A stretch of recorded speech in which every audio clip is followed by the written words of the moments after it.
Rendons toute la gloire à notre Dieu. Que Dieu nous bénisse. Veuillez vous asseoir.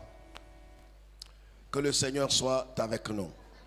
Je vous salue au nom du Seigneur et je vous invite humblement à prendre vos Bibles en Genèse chapitre 40. Genèse chapitre 40. Amen. Genèse chapitre 40. Ceux qui sont au fond, à part notre soeur qui a un bébé, approchez-vous des autres. On ne devrait pas dire ça à chaque fois. Je ne sais pas pourquoi est-ce que le dirigeant n'a pas eu la force de le dire. Messieurs.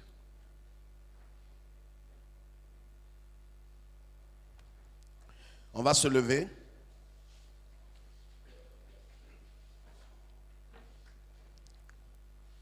Genèse chapitre 40, nous lisons à partir du verset 5. Pendant une même nuit, les chansons et le panetier du roi d'Égypte qui étaient enfermés dans la prison eurent tous les deux un songe, chacun le sien, pouvant recevoir une explication distincte. Joseph étant venu le matin vers eux, les regarda, et voici, ils étaient tristes. Ils étaient tristes. Alors il questionna les officiers de Pharaon, qui étaient avec lui dans la prison de son maître, et il leur dit, « Pourquoi avez-vous mauvais visage aujourd'hui ?» Ils lui répondirent, « Nous avons eu un songe, et il n'y a personne pour nous l'expliquer. » Il n'y a personne pour l'expliquer. Joseph leur dit, « N'est-ce pas à Dieu qu'appartiennent les explications? Alléluia. Racontez-moi donc votre songe. » Le chef des chansons raconta son songe à Joseph et lui dit, « Dans mon songe, voici, il y avait un cep devant moi. Ce cep avait 3 sarments. Quand il eut poussé, sa fleur se développa et ses grappes donnèrent des raisins mûrs. La coupe de Pharaon était dans ma main. Je pris les raisins, je les pressai dans la coupe de Pharaon et je mis la coupe dans la main de Pharaon. » Joseph lui dit, « En voici l'explication. Les 3 sarments sont 3 jours. Encore 3 jours et Pharaon relèvera ta tête. Amen. Et te rétablira dans ta tâche, dans ta charge. Tu mettras la coupe dans la main de Pharaon comme tu en avais l'habitude lorsque tu étais son échanson. Mais souviens-toi de moi quand tu seras heureux et montre, je te prie, de la bonté à mon égard. Parle en ma faveur à Pharaon et fais-moi sortir de cette maison. Car j'ai été enlevé du pays des Hébreux et ici même je n'ai rien fait pour être mis en prison. Le chef des panetiers, voyant que Joseph avait donné une explication favorable, dit, « Voici, il y avait aussi dans mon songe 3 corbeilles de pain blanc sur ma tête. » Combien? 3 corbeilles de pain blanc sur ma tête. Dans la corbeille la plus élevée, il y avait pour Pharaon des mets de toute espèce cuits au four, et les oiseaux les mangeaient dans la corbeille au-dessus de ma tête. Alléluia. Joseph répondit et dit, « En voici l'explication. Les 3 corbeilles sont 3 jours. Encore 3 jours et Pharaon enlèvera la tête de dessus toi. Te fera pendre à un bois et les oiseaux mangeront ta chair. Le 3e jour, jour de la naissance de Pharaon, il fit un festin à tous ses serviteurs et il éleva la tête du chef des échansons et la tête du chef des panetiers au milieu de ses serviteurs. Et il rétablit le chef des échansons dans sa charge d'échanson pour qu'il mit la coupe dans la main du Pharaon. Mais il fit pendre le chef des panetiers selon l'explication que Joseph avait donnée. Il fit quoi? Pendre. Le chef des échansons ne pensa plus à Joseph, il l'oublia. Amen. Dieu vous bénisse. Veuillez vous asseoir, frères et sœurs. Je voudrais qu'on soit très attentifs ce soir par rapport à ce que nous avons ici comme enseignement. Pas parce que j'aurais quelque chose de très spécial, mais parce que nous sommes dans la logique de notre thème qui, comme nous le voyons depuis quelques semaines, Le thème, c'est Joseph, malgré sa situation non reluisante, continua de servir l'Éternel. Alléluia. Joseph, malgré sa situation non reluisante, continua de servir l'Éternel Dieu. Amen. Amen. De quoi s'agit-il, frères et sœurs? Nous avons, pendant quelques semaines, vu l'histoire de Joseph. Nous savons comment est-ce que Joseph, bien-aimé de son père, qui s'appelait Jacob, qu'est-ce qui s'est passé? Il a été vendu par ses propres frères. Je voudrais qu'on lève la tête, s'il vous plaît. Il a été vendu par ses propres frères. Écoutez-moi bien. Et nous avons compris le mardi dernier, par la parole de Dieu, que Joseph, dans certaines situations et circonstances, c'est vrai qu'il avait le feu qui bouillonnait en lui, il avait l'amour de Dieu, il aimait le Seigneur, il craignait Dieu. Mais en même temps, on a compris que Joseph n'était pas suffisamment mûr, mature. La preuve en est que Joseph n'a pas été très discret dans tout ce que Dieu lui avait donné comme songe, comme révélation pour son destin. Et nous avons aussi compris que dans la Bible, à chaque fois que Dieu t'a donné une parole, ça n'a rien à voir avec le témoignage que tu dois rendre des bienfaits de Dieu dans ta vie. Quand Dieu t'a béni, quand Dieu t'a béni, il t'a élevé, il t'a positionné, il t'a guéri, il a opéré un miracle dans ta vie, tu es dans l'obligation morale et spirituelle comme une dette envers Dieu de témoigner des bienfaits de l'Éternel dans ta vie. Mais quand Dieu te présente des choses, quand Dieu te révèle des choses sur ta vie, ton destin, ton avenir, il faut attendre que ce même Dieu te dise de partager ses révélations avant de le faire. On a vu l'histoire de la Vierge Marie quand l'ange lui a parlé. On a vu aussi l'histoire de sa cousine Élisabeth. Dans la même étude, la semaine passée, nous avons compris que quand Dieu s'est révélé à Zacharie dans le temple et lui avait donné la promesse, sa femme était enceinte. Après cette parole qu'il a reçue, il n'a même pas cru, mais Dieu, dans sa souveraineté, a béni leur couple. Et la femme était enceinte. Vous voyez, Élisabeth, quand on lit l'histoire, Élisabeth ne s'est pas permis d'aller raconter ce témoignage-là, ou cette parole, ou cette révélation, à qui que ce soit, parce que Dieu ne lui avait pas donné l'autorisation. Elle n'avait pas reçu spécifiquement d'aller dire ce que Dieu lui avait fait quoi? Ce que Dieu avait accompli dans sa vie, ou ce que Dieu même lui avait donné comme révélation. On a compris que Joseph, dans l'immaturité spirituelle, a posé beaucoup d'impairs. Ça lui a coûté tout ce que ça lui a coûté. Mais vous savez, même dans son erreur, Dieu s'est servi de l'erreur de Joseph pour le positionner.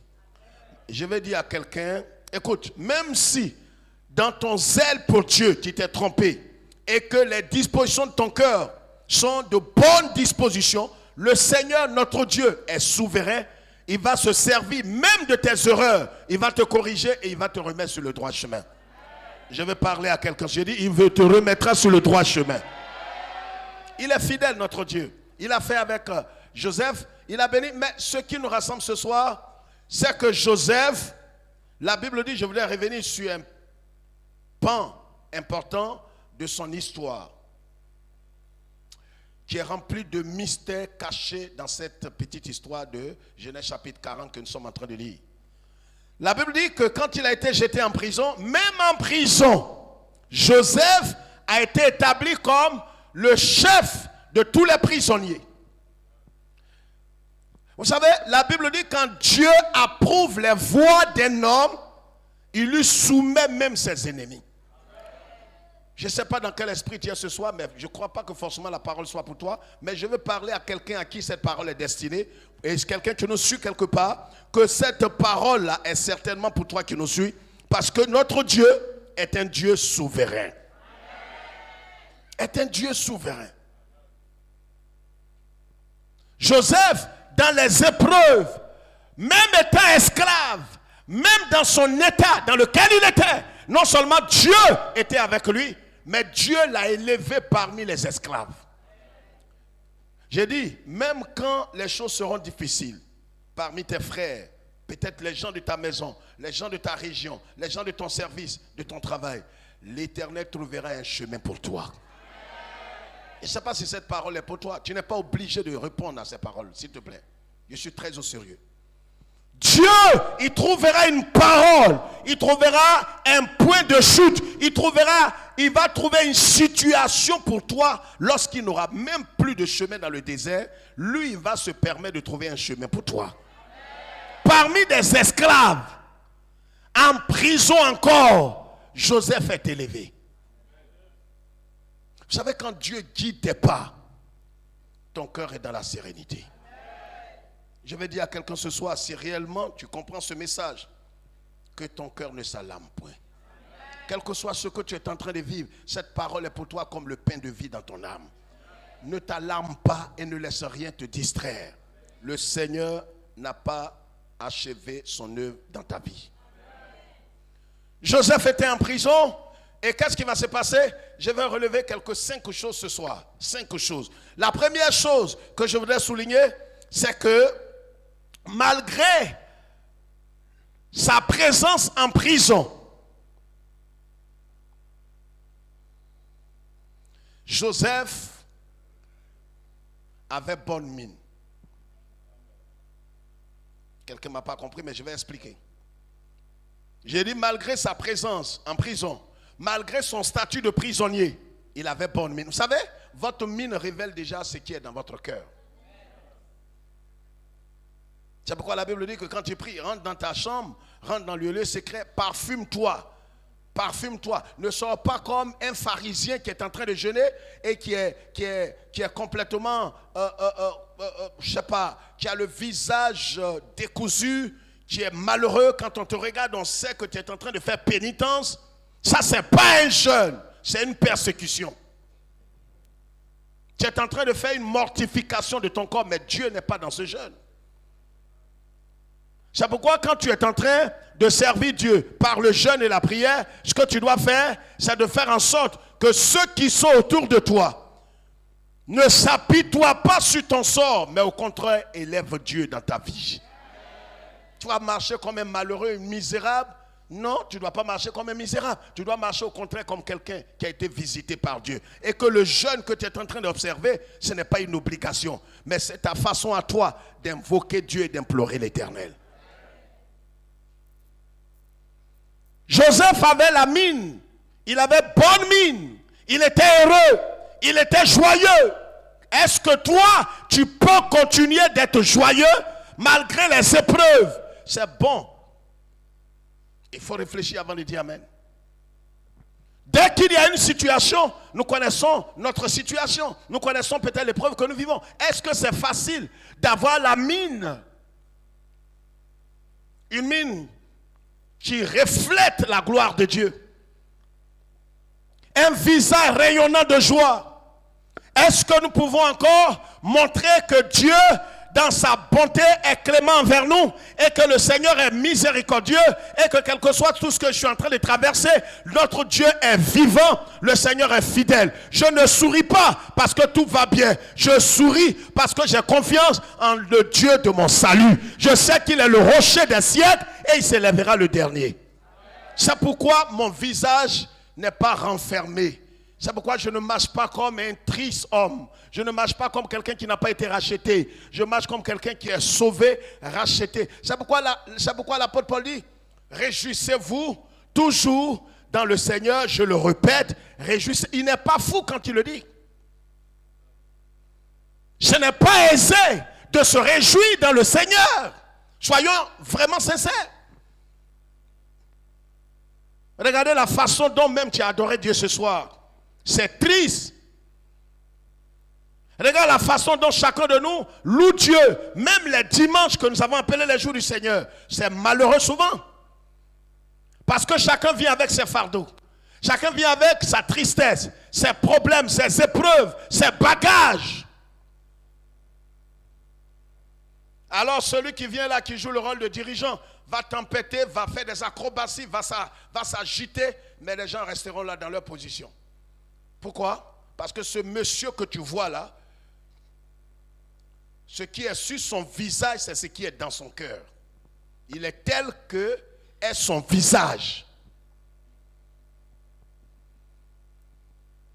La Bible dit, réjouissez-vous toujours dans le Seigneur. On ne se réjouit pas quand on est rassasié.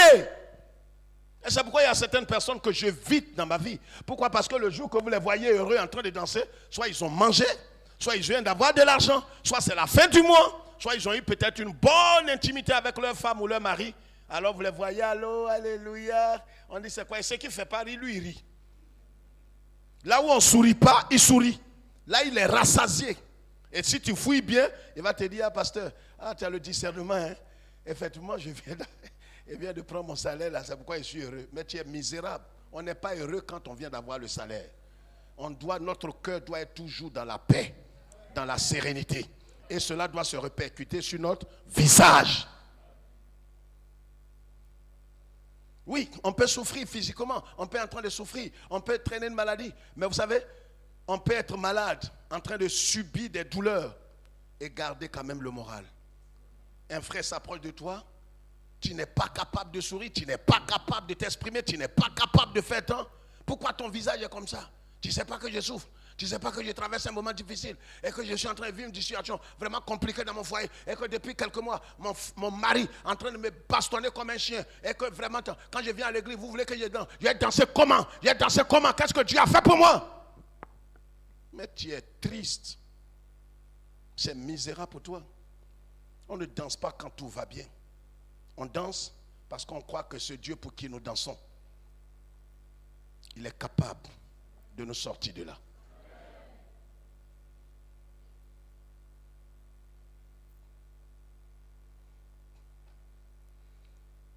Paul et Silas ont été flagellés, frappés, jetés en prison. On les a enfermés. Dans la prison, ils ont commencé à chanter. Que c'est merveilleux, vraiment merveilleux, d'abandonner ce monde, de suivre Jésus, ni ami, Seigneur Jésus, que c'est merveilleux, vraiment merveilleux. Toi, tu peux chanter ça. On ne chante plus ces chants-là. Dis à pasteur que c'est merveilleux comment? Et je disais que je suis dans mon 7e jour comme ça. Que même pour me laver comme ça, pour avoir une bonne pommade, comme avant quand j'étais païen, une bonne pommade, quand je couchais avec le mari des gens, une bonne pommade. Une bonne pommade. Et celle qui parle là, elle a de l'âge. C'est-à-dire le fait même de dire que quand tu couchais avec le mari des gens, tu n'as pas honte, tu n'es pas déchu.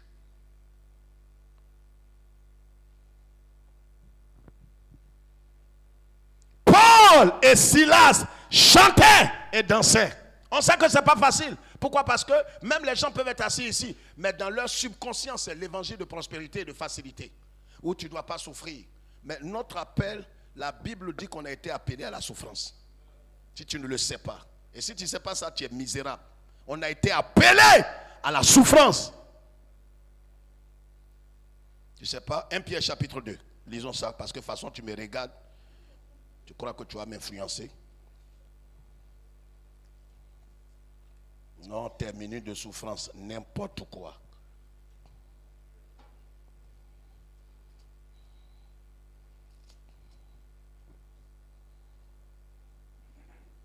« 1 Pierre chapitre 2, le verset 20 à 21. » Écoutez très bien. Écoute, même si tu n'as pas été à l'école, s'il te plaît, il faut écouter, on va t'expliquer. Lis.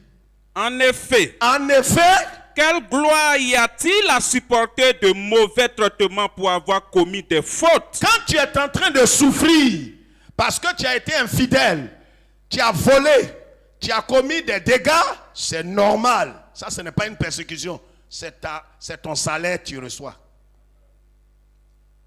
Mais si vous supportez la souffrance lorsque vous faites ce qui est bien, Ah, doucement, frère.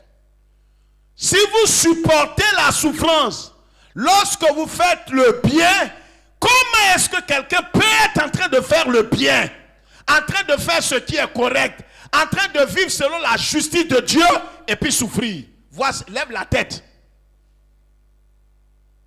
Comment cela est-il possible?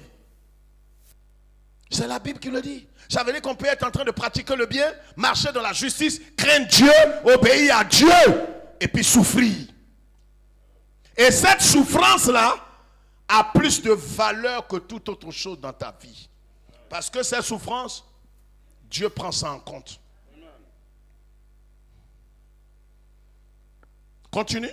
c'est une grâce devant Dieu. Voilà, c'est un honneur de ce que toi tu veux marcher dans la sainteté et à cause de la sainteté dans laquelle tu veux marcher, tu es persécuté, tu es rejeté, tu es abandonné, tu es boudé par tes proches, par des gens qui t'aiment. Tu es boudé. La Bible dit que c'est une grâce que tu viens de recevoir. C'est un honneur pour toi. Tu veux faire tellement le bien que ton patron a commencé à te menacer. Il veut que tu te mettes dans sa peau et que tu te compromettes comme lui. Mais toi, tu ne veux pas. Et pour ça, il te persécute, il te menace. La Bible dit que c'est une... Oh, tais-toi, s'il te plaît. Je veux que quelqu'un me réponde. Que c'est une... Je veux, si tu veux répondre, réponds de toute ta force. Que c'est une quoi? Une quoi? Je souffre, non? C'est parce que ma maman a volé. Mais si ta maman a volé, ça c'est dans votre famille là-bas. Mon père a commis l'adultère. C'est pourquoi on se... Non, quand toi tu es venu à Christ et que tu t'es repenti, le sang de Christ t'a lavé de tout péché et t'a retranché de cette famille pour te planter sur l'arbre qui est Christ. Donc il n'y a plus de jugement ni de condamnation en ce qui te concerne. La condamnation qui doit tomber tombe sur ceux qui sont encore païens. Maintenant, si tu es en train de souffrir, tu as examiné ton cœur, tu vois que tu n'as rien fait, le Saint-Esprit ne t'a rien rappelé, et tu sais que tu es dans la droiture, tu crains Dieu, tu aimes le Seigneur, et que tu souffres, ça peut être une maladie, ça peut être une douleur, ça peut être un problème financier, ça peut être un problème relationnel. Malgré ta bonne foi, ton amour pour les gens, il te rejette, il t'abandonne. Tu lui demandes, il dit non, tu ne m'as rien fait. Non, sincèrement, je t'ai fait quelque chose, dis-moi. Pourquoi est-ce que tu me traites comme ça? Il dit non, tu ne m'as rien fait, mais je ne t'aime pas. La Bible dit c'est un honneur pour toi. Je croyais que tu allais répondre.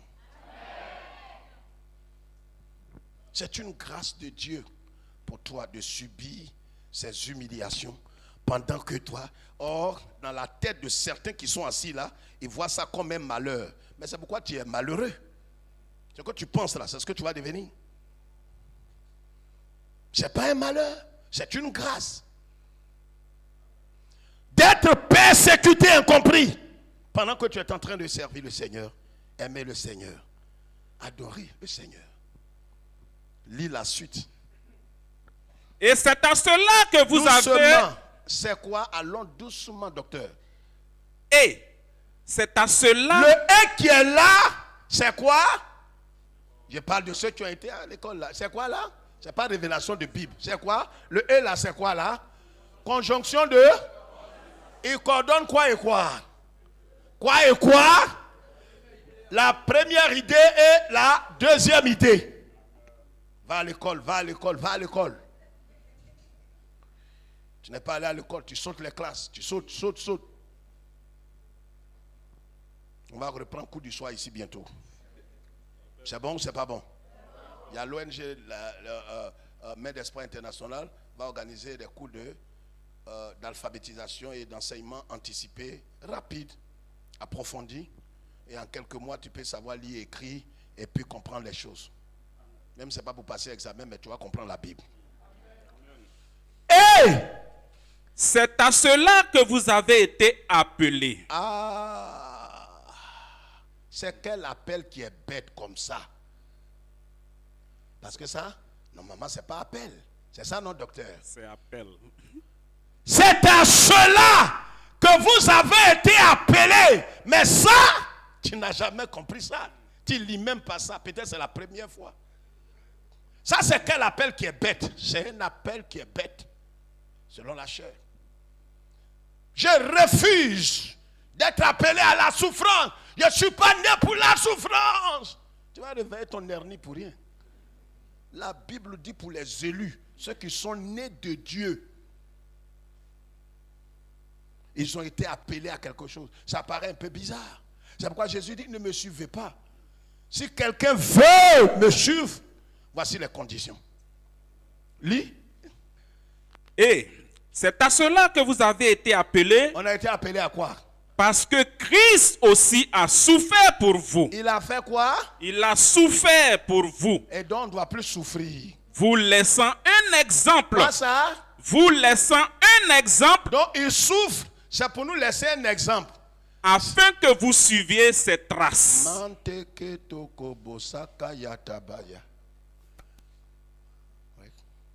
Ton évangile de prospérité, évangile maudit. Vous voyez que ça s'écroule là. Où est le fondement là maintenant? Christ a souffert. En souffrant, c'était un exemple qu'il laissait. Il ne souffrait pas comme ça pour dire, voilà, j'ai souffert, c'est fini, vous n'allez plus souffrir. Jésus a tout accompli pour nous à la croix. C'est pourquoi je refuse la souffrance. Je refuse la souffrance. Je refuse la souffrance. Tu vas devenir fou, hein? Ce qu'il a fait là, c'est exemple. À l'école, quand on dit, le maître prend la... Ça c'est quoi? Une pochette. Il est sur la chière. Et vous avez chacun une pochette dans sa main. Suivez l'exemple du maître. Qu'est-ce que vous faites? Même si tu n'as pas été à l'école, ça là, tu sais. Mais tu fais exprès. Non, Jésus a souffert pour qu'on ne souffre plus. Tu comprends la Bible là? Est-ce que tu comprends? C'est un exemple qu'il a laissé. Il est le professeur. On est à l'université. Il a fait le cours, il a donné l'exemple. Maintenant, ce qu'il nous demande, c'est de suivre. C'est tout. Il ne te demande pas d'aller te faire crucifier. Non. Il dit que tu vas suivre son exemple. C'est pourquoi, voyez ici, frère, Joseph, première chose,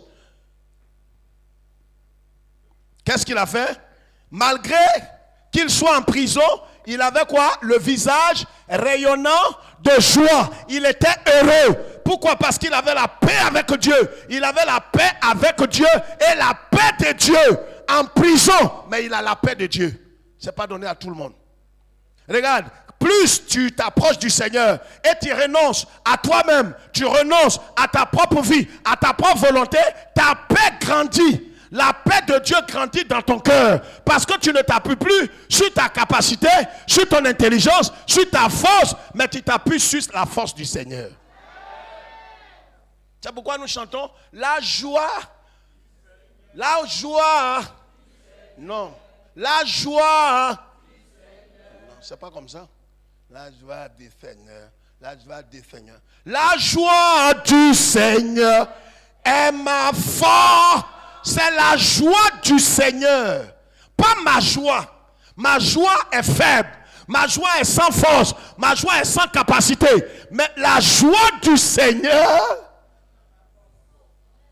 elle ne peut que me donner la force. Joseph était heureux. Il n'est pas heureux d'être en prison, mais il est heureux étant dans la prison. Malgré qu'il soit enfermé, regarde, la situation qui t'a enfermé. Peut-être que tu es en train de souffrir moralement à cause de ta santé, à cause de tes problèmes de foyer, à cause de tes problèmes relationnels au travail, à cause de tes finances, à cause d'une situation. Mais si Christ a la priorité dans ton cœur, cette situation-là ne doit pas t'empêcher d'être heureux. Et le fait de ne pas être heureux, c'est une insulte à Dieu. C'est pour dire que Jésus n'est pas suffisant dans ta vie.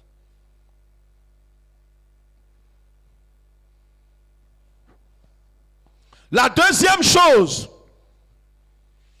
Joseph, malgré la présence de Dieu dont il bénéficiait, donnait toujours la première place à Dieu. La Bible dit que Dieu était avec Joseph. À plusieurs reprises, la Bible dit, Dieu était avec Joseph.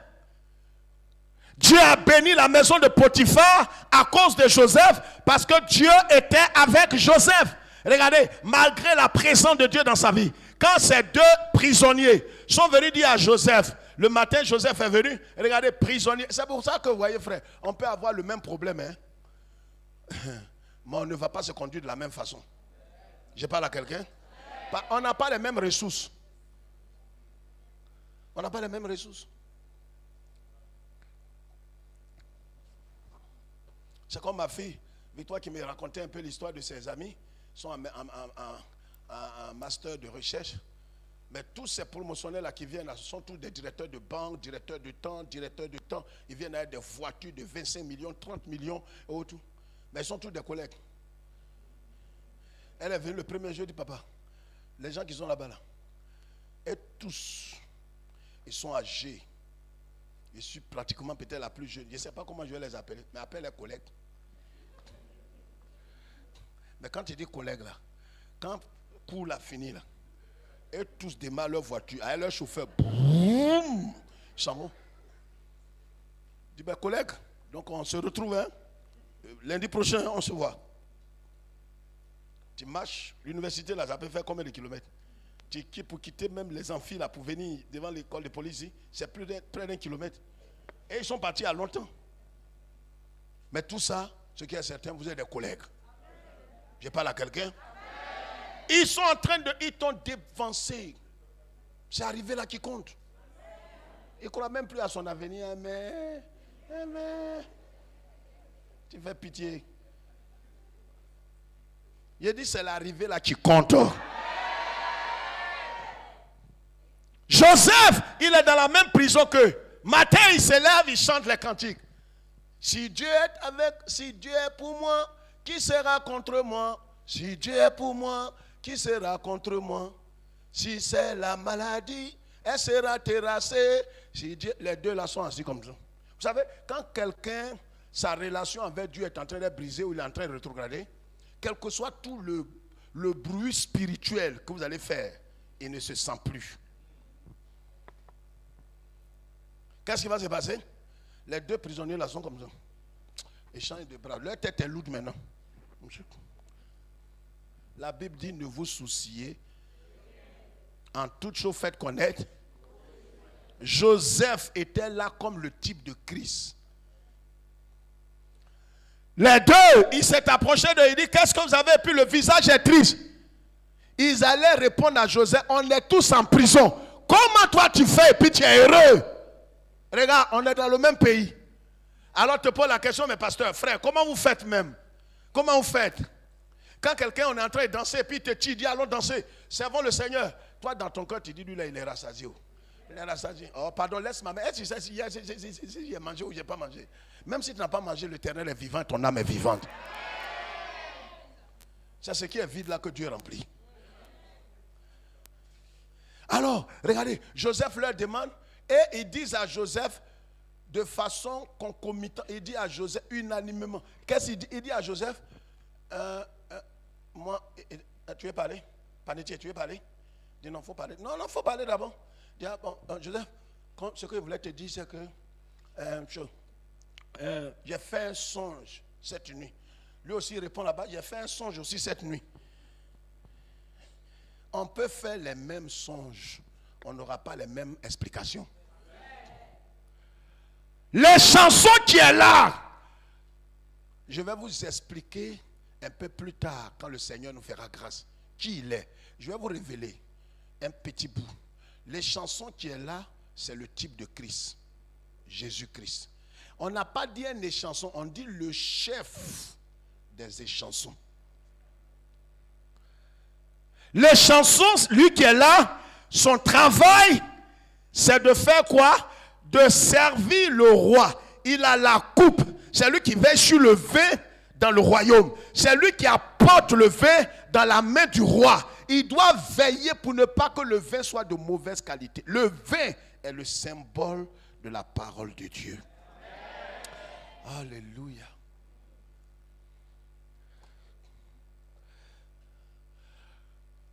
Les chansons, au-dessus du chef des échansons, il y avait des échansons. Et les échansons qui sont là, c'est nous qui sommes là. Les serviteurs du roi. Mais il y a un qui est au-dessus de nous, qui est la tête. C'est pourquoi, voyez, ce n'est pas tout qu'on peut vous dire. Si on vous dit des choses, ça va vous troubler, tu peux te renverser. J'ai dit un jour à des étudiants dans une école biblique, est-ce que tu sais pourquoi on a coupé tête de Jean-Baptiste? Il dit, pasteur, il a prêché la justice.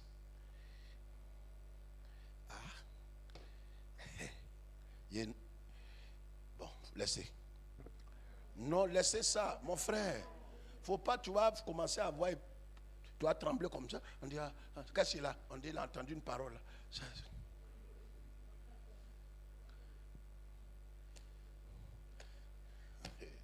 C'est fort. Ça, c'est la nourriture des aigles.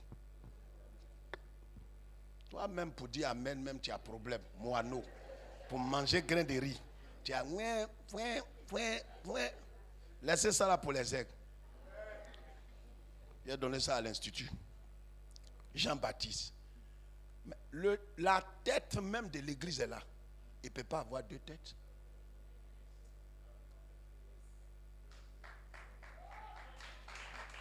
Laissez ça. On ne t'a rien expliqué encore.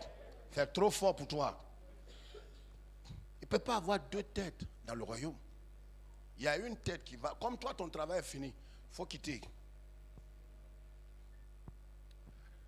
Bible, c'est mystère. Les chansons qui étaient là, ce n'est pas une simple chanson. C'était le chef. C'est le symbole de Christ.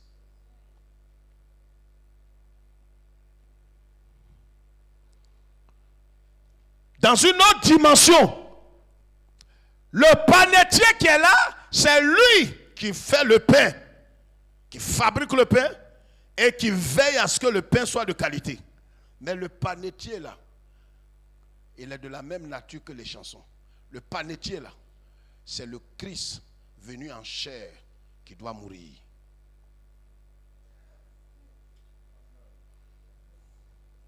Les chansons est le symbole du Saint-Esprit. Lui, il ne peut pas mourir.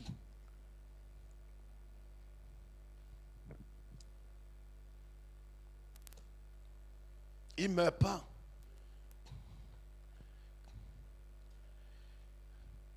Et les chansons là, un temps soit peu, il a comme oublié Joseph.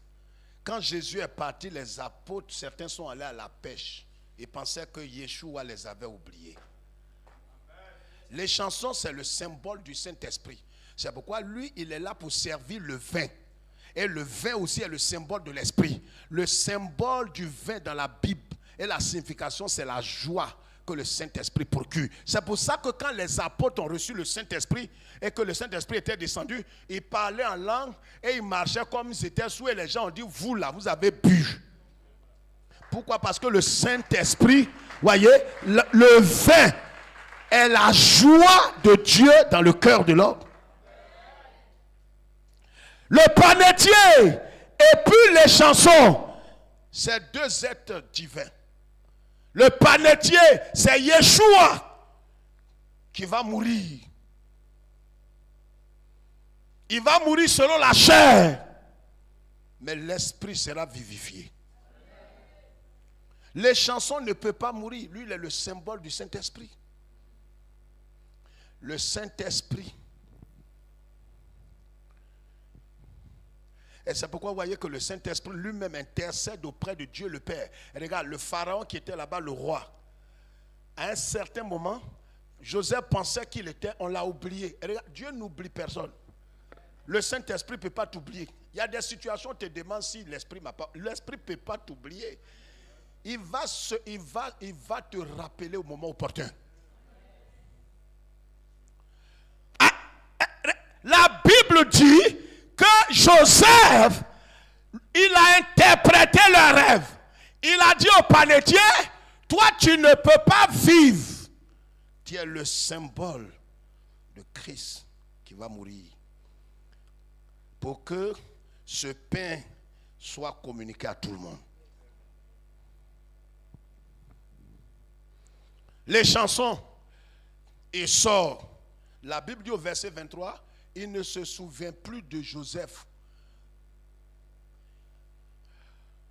Les années sont passées. La parole de Dieu déclare qu'un jour, le Pharaon lui-même, il a eu songe. Regarde, le temps, même quand Dieu est assis, il ne peut pas permettre à ce que ton patron fait semblant de t'oublier. Dieu va rafraîchir sa mémoire. Oh, tais-toi. J'ai dit l'Éternel va rafraîchir sa mémoire. Tu peux t'oublier. Tu pleures, tu te lamentes. Seigneur, regarde ma situation. Tu m'as oublié. Seigneur, comme les chansons ont oublié Joseph. Seigneur, il a oublié pour un temps. Le Saint-Esprit ne t'oubliera pas.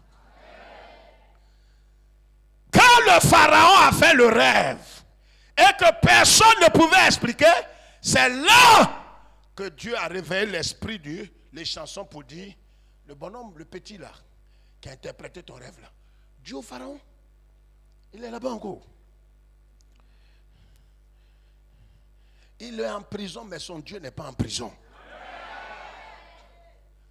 Et pourquoi on marche sur le même sol de Côte d'Ivoire là? On n'a pas le même sort. Moutons, ils marchent en groupe, n'ont pas même prix. C'est pour ça, prends ta vie au sérieux.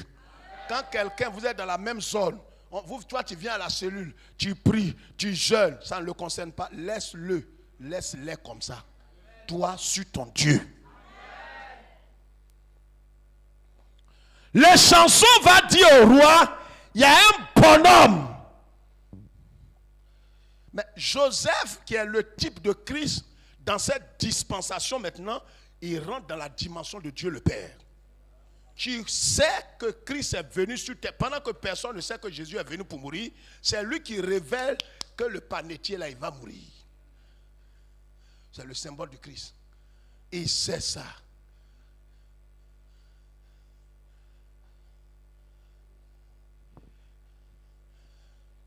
C'est lui qui sait, Dieu le Père. Il a envoyé son fils pour mourir.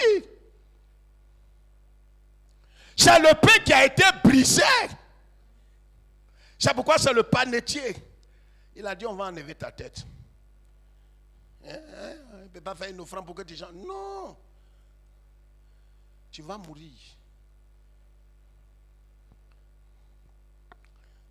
Exactement comme les deux brigands à la croix. Il y a un qui a eu la vie sauve, il y a un qui est mort. C'est le type. C'est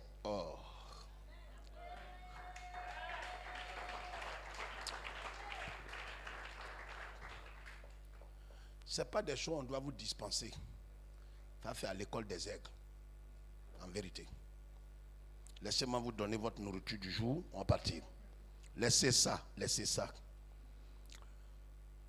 Troisième point. Joseph servait dans la prison. C'est pas ça? Mais il ne se souciait pas de sa propre situation. Pourquoi? Parce qu'il a décidé d'honorer Dieu. Voyez? Il ne s'apitoie. Ne t'apitoie pas. Voyez, beaucoup de personnes, dès qu'ils commencent à avoir des ennuis, des épreuves, des difficultés, ne servent plus Dieu. Joseph était en prison, mais il voyait Dieu, il mettait Dieu à la première place. Il honorait Dieu, il servait le Seigneur. Et il était un canal de bénédiction pour son prochain. Il pouvait dire, Dieu, je ne peux pas maintenant te servir, je ne peux pas interpréter des rêves, je ne peux plus rien faire, je ne vais plus évangéliser, je ne vais plus aller à la cellule, je ne vais plus témoigner, je ne vais plus servir, Seigneur. Toi tu dis, tu es Dieu. J'étais envoyé des dîmes et des offrandes toute ma vie. J'étais craint. Mais regarde la situation bizarre dans laquelle je me trouve. C'est moi que mon mari mène nu. C'est moi que mon mari frappe. C'est moi que mon mari traite comme chien. C'est moi que mon patron. Oh, il y a des païens dans l'église, dans le service. C'est moi mon patron insulte publiquement. Moi, je ne peux plus témoigner. Avant, je partageais les brochures. Je ne partage plus de brochures. C'est toi, Dieu, là. Je vais te traiter comme tu me traites. C'est ta mort, là. Il va te tuer cadeau. Joseph est en prison. On lui dit rêve. Il interprète. Il pouvait se fâcher. Regarde, dans ta situation, ne te fâche pas. Tu vas compliquer et tu vas retarder ta situation. Ce que Dieu devrait faire en 2 jours, il peut te ramener en 3 ans en arrière. Dieu, il est souverain. Il peut tuer ton papa, ta maman, tous tes frères. Tu restes seul. Et tu commences à le danser. Seigneur, tu es grand, tu es merveilleux, Jésus. Seigneur, il peut ressusciter tes parents. Il est capable de tout. Joseph, il ne pensait plus à sa situation. Il a interprété les rêves des dieux là. Il leur a dit, il y a un Dieu. Pourquoi vous avez le visage triste? Ouais, il met Dieu à la première place. Il ne maudit pas Dieu, il ne boude pas Dieu. Et on m'a dit de chercher un chrétien qui va prier pour moi. Je ne sais même pas s'il y a un chrétien vraiment quelque part. Tu fermes ta bouche. Chrétien, tu cherches un chrétien pour faire quoi? Pour prier pour toi. Mon frère, nous tous on est dans la même situation. Bon, c'est un si problème que je traverse là, je ne vais pas prendre problème de quelqu'un pour mettre sur moi. Même offrande, même l'argent, aider ton frère, ta soeur.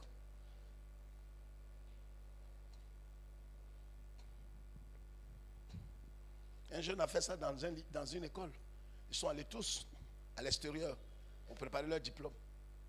Le jeune homme, il n'avait pas de parents, il avait perdu ses parents au pays. Et il a commencé à travailler dur pour faire face à sa scolarité. Il a aimé une jeune fille. Il était en fin de thèse, il devrait préparer, soutenir son doctorat et il devrait se marier. Il n'a personne d'autre. Il a tellement aimé une jeune fille. Il a dit à la fille qui veut l'épouser, la fille l'a envoyé. Ben, tu dis oui, c'est vrai, tu es le genre d'homme, mais de toute façon, il te voit, tu es trop malheureux. Si elle t'épouse là, j'ai ajouté malheur à ma vie. Tu n'as pas d'argent. J'ai appris que tu as perdu tes 2 parents. Bon, mais c'est quoi? Moi, je suis là. J'ai grandi dans le luxe. Tu peux rien faire pour moi. Un matin, ils ont appelé là-bas, depuis le pays, où les 2 sont quittés là pour dire, ton père et ta mère par terre, à une mission, ils ont fait accident, les 2 sont morts. C'est eux qui apportaient de l'argent, il n'y avait plus personne. Les 2 sont restés au même stade. Quand le jeune a appris ça, 1 mois après, on a renvoyé la jeune fille de l'école, de l'université privée. Le jeune est allé pour payer sa scolarité quand il a vu la jeune fille sortir en pleurant. Il avait travaillé 3 mois pour payer sa scolarité. Il a pris cet argent. Il a payé la scolarité de la fille. Il a dit à l'économe, je préfère te renvoyer, mais ramener la fille. Et pourtant la fille lui a dit, je ne t'aime pas, je ne vais pas t'épouser. Il a dit à l'économe, ne dis pas que c'est moi qui ai payé sa scolarité et ne révélez jamais.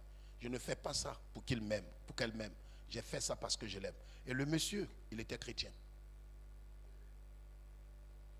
On ne fait rien pour Dieu, pour que Dieu fasse quelque chose pour nous. Jésus, on n'a rien fait pour qu'il nous sauve. Et c'est pourquoi ne faites rien de façon intéressée vis-à-vis de Jésus. Ce jeune homme a donné sa scolarité à lui. Et il a préféré retourner encore. Il a été renvoyé. Il allait travailler encore 3 mois. Dur. Faire les petits travaux sur les chantiers. Il a économisé pour venir payer sa scolarité. La jeune fille dansait, riait, narguait le jeune. Un pauvre comme ça. C'est pourquoi je t'ai dit, toi tu as économisé, tu n'as même pas pu payer ta scolarité. Et pourtant je t'ai vu la dernière fois. Il dit non, mon argent n'est pas encore complet. N'a jamais dit à la fille que c'est moi qui ai payé ta scolarité. Ce n'est pas les chrétiens maintenant là où on fait tout, on doit révéler. C'est moi qui ai payé ça, il a payé ça, il a payé ça. Chrétien malheureux, misérable. Si tu as révélé tout, c'est ta récompense que tu as eu ici-bas. Je ne sais même pas si tu vas aller au ciel même. Je ne sais pas.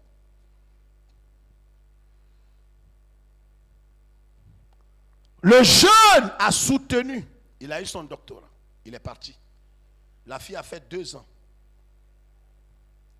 C'est le jour et le jeune, quand il a fini, il continue de payer la scolarité. La jeune fille ne sait pas qui paye sa scolarité, mais elle se réjouit seulement.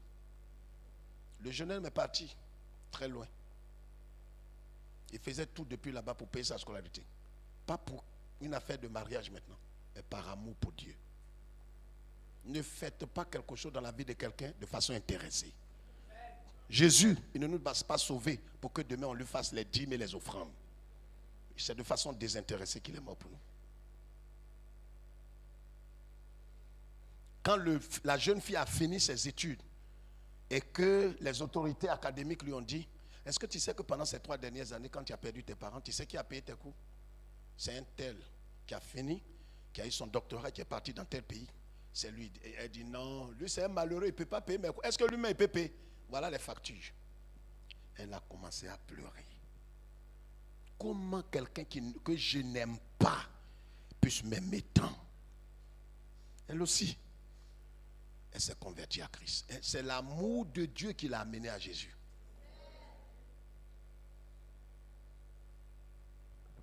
Joseph, malgré tout ce qu'il subissait, il n'a pas dit Dieu, si tu veux vraiment que je te serve, vraiment sors-moi de là, décante ma situation, je vais commencer à aller à la cellule, décante ma situation, je vais commencer à te... Tu vois, ces temps-ci, il a commencé à baisser les bras. Pour moi, n'est pas grave. Si tu vas mourir, c'est ta mort là qui a commencé comme ça. Tes affaires là vont s'écrouler. Il y a des gens 10 fois plus intelligents que toi, mais tu es méchant et ingrat. Tu ne sais pas que c'est par pure grâce que tu es là où tu es. Mais tu as commencé à négliger Dieu. Dieu n'est plus ta priorité. Dieu était la priorité de Joseph. Quand ils sont venus dire non, on va t'expliquer. Il dit non, il y a un Dieu ici. Il a mis Dieu devant. Il n'a pas dit lui. Ne te mets pas à la place de Dieu. Mets Dieu à sa place. Il va te mettre à ta place. Ne prends jamais la place de Dieu. Quelqu'un m'a dit, est-ce qu'il y a quelqu'un ici qui peut me guérir? Mais viens. Alléluia. Alléluia. Alléluia. Tu vois comment ma main tremble là? Cherchez-moi de l'huile. Bail fouet, sorcier. Combien? Toi, tu peux guérir quelqu'un? Joseph a dit, l'Éternel est ici. Expliquez-lui votre songe. Il va vous donner l'explication. Je ne suis qu'un canal. Mais Dieu va vous donner l'explication. Mais Dieu défend. Dit cette affaire-là, Dieu va faire. Je ne peux jamais oublier ce que mamie nous enseignait toujours ici, en 2010. Pendant que nous, on tremblait, on avait peur. Mais elle, nous on est pasteurs, mais elle a l'expérience de la vie chrétienne. Tous les matins, mamie nous dit, Dieu va faire. Même quand elle dit Dieu va faire, on tire au dehors. Mamie dit Dieu va faire. La vieille. Ce n'est plus une affaire de titre, c'est une affaire d'expérience avec Dieu. Regarde, là où l'enseignement s'arrête, l'expérience commence. Tous les jours. Toi, tu es réveillé, toi, mamie. Comment dit non, Dieu va faire. La situation là va se régler. Ton cœur même est dans la paix. On dirait que c'est Dieu en personne. Parce qu'il y a des situations où toi-même tu n'as plus de révélation. Et il faut maintenant des gens qui ont de l'expérience spirituelle et physique.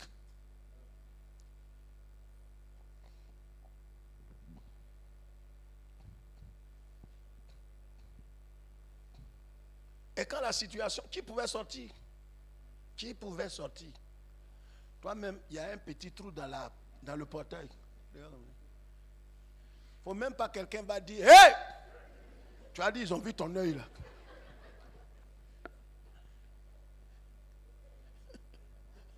Ma femme qui joue les courageux, elle est là. Elle dit non, chérie, tu ne sors pas là-bas. Moi-même. Je vais chercher quoi dehors? La cour est grande, je vais me promener. Je me promène dans la cour ici. Allez sortir là-bas. Vent frais qui est ici. Au dehors même le vent est chaud. Pas même problème là où il n'y a pas de problème. Joseph, frères et sœurs, Joseph servait Dieu. Il a oublié sa situation. Et il termine en disant quoi? Malgré les bonnes heures, 4e point, de Joseph, les chansons ne l'a pas raté. Il a oublié quand même. C'est ça ou c'est pas ça? Il a oublié. Mais il faut que l'homme t'oublie pour que Dieu se souvienne de toi. Pour ne pas que quand il rendra témoignage, l'homme soit mentionné. Tu diras au moins tout le monde m'a abandonné. L'Éternel s'est souvenu de moi. Et c'est pourquoi au chapitre 50, le dernier livre de Genèse, Joseph a dit quoi?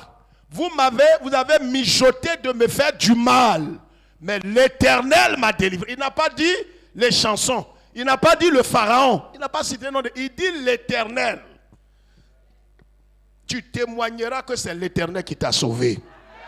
Oh, je dis, tu témoigneras que l'Éternel est vivant et que c'est lui qui, malgré les attaques, les épreuves, les abandons, le rejet, les oublis des hommes, Dieu s'est souvenu de toi.